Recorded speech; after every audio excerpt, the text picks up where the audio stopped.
Paris Paralympic स्पर्धेत भारतीय खेळाडूंची विजयी घौडदौड सुरूच आहे. पुरुषांच्या गोळाफेकमध्ये F57 गटात होकाटो सेमानं कांस्य पदक पटकावलं. 14.65 मीटर गोळा फेकत सेमानं देशाला 27वे पदक मिळवून दिलं. नौकानयनमध्ये महिलांच्या VL2 200 मीटर प्रकारात प्राची यादव अंतिम फेरीत 8व्या स्थानी राहिली.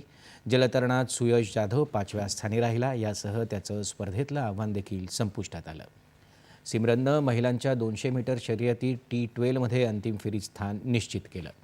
स्पर्धेत आज सायकलिंगमध्ये पुरुषांच्या C13च्या अंतिम फेरीत अर्शद शेखचा तर मेलानाच्या अंतिम फेरीत ज्योती गडेरिया यांचे सामने होणार आहेत.